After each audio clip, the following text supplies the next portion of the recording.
الحمد لله والصلاة والسلام على رسول الله. أهلا بكم مع حلقة جديدة من برنامج ببساطة مهمة اليوم. والنهاردة الحلقة بعنوان سايكلوبيكيا. سايكلوبيكيا هي شركة أنشأها يعني شاب مصري عنده 25-26 سنة اسمه مصطفى.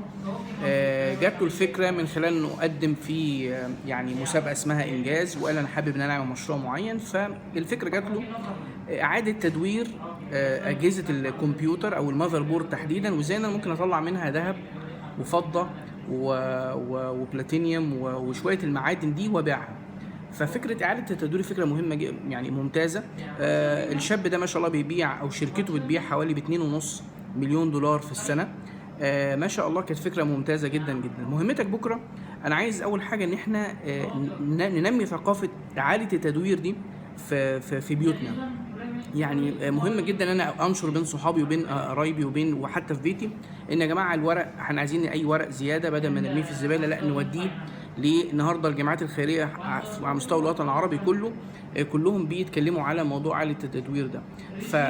فالنهارده يعني سهل جدا ان انا ممكن اخد الورق الزياده اوديه، سهل جدا ممكن اخد الادويه القديمه واوديها، اخد البلاستيك واوديه. فمهمتك بكره ان انا انشر الثقافه دي في وسط يعني مجتمع. يعني المهمه الثانيه اللي عايزك فيها هو ان انت تكون يعني تعمل بصمه زي ما مصطفى كده عمل.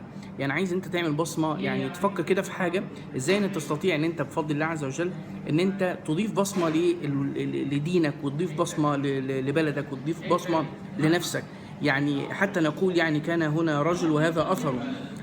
فربنا عز وجل خلقك ليك بصمة عين مختلفة، ليك بصمة ايد مختلفة، ليك بصمة يعني صوت حتى مختلفة، عشان تعرف انت انسان مختلف، شكلك مختلف. فبالتالي لازم يكون ليك اضافة في الدنيا، ما تكونش قص ولزق من حد. ناس كتير جدا يا جماعه بتبقى قص ولزق من حد مجرد انه بيقلد حد.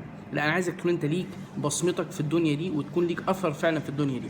فليك مهمتين بكره: نشر يعني ثقافه اللي هو اعاده التدوير بين مجتمعك، وانك تقعد تفكر ازاي انك فعلا يكون ليك بصمه زي ما الشاب ده يعني نجح وهو في سن 25-26 سنه، وشركته بتعمل دلوقتي 2.5 مليون دولار في السنه. اقول قولي هذا واستغفر الله العظيم لي ولكم. سبحانك اللهم وبحمدك، اشهد ان لا اله الا انت، استغفرك رب واتوب اليك. السلام عليكم.